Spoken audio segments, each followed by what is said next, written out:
इसलिए तुम वह मुझे दे दो। जब सुदामा नहीं देते, भगवान ने कहा लगता तुम्हारा हाथ दर्द करने लगा हो गया, दावे दावे कुछ दबे हो लगता है।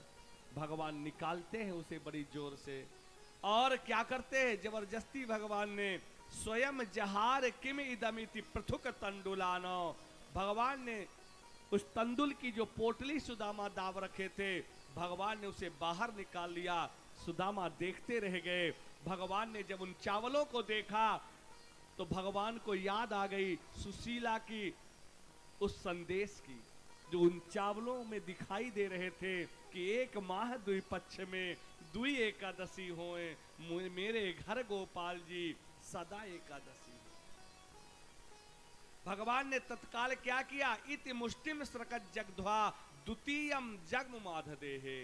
भगवान ने एक मुट्ठी चावल जो है भक्षण किया और एक लोक का साम्राज्य का सुख जो है वो मन ही मन सुदामा को प्रदान किया। बताया नहीं, मन ही मन। जैसे दूसरी मुट्ठी का चावल खाने लगे, लक्ष्मी ने हाथ पकड़ लिया, ये क्या कर रहे हो? अरे ये प्रसाद है ब्राह्मण का, और प्रसाद कभी अकेले नहीं खाना चाहिए, प्रसाद बांट करके खाना चाहिए। लक्ष्मी ने कहा ये दीजिए, हम सब लोग इसे बांट करके खाएंगे।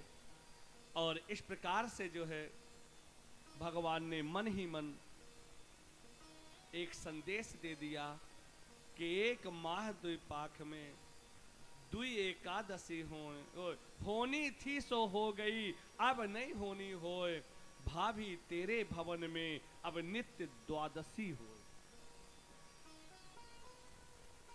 अब कभी एकादशी नहीं करनी पड़ेगी, अर्थात कभी उपवास नहीं रहना पड़ेगा, कभी भूखे नहीं रहना पड़ेगा।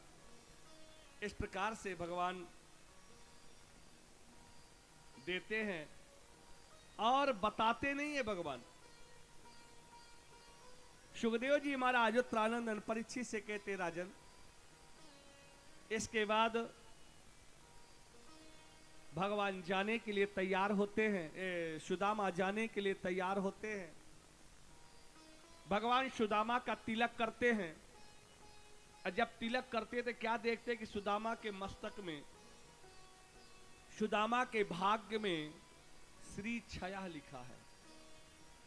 भगवान ने कहा ऐसा कैसे हो सकता है? श्री माने लक्ष्मी, क्षय माने नष्ट होना। मेरा मित्र अब गरीब नहीं हो सकता, लक्ष्मी से ही नहीं हो सकता। इसलिए भगवान ने क्या किया, जब तिलक किया अपने अंगूठे से, तो अपने अंगूठे को भगवान ने घुमा दिया, और जैसे अंगूठे को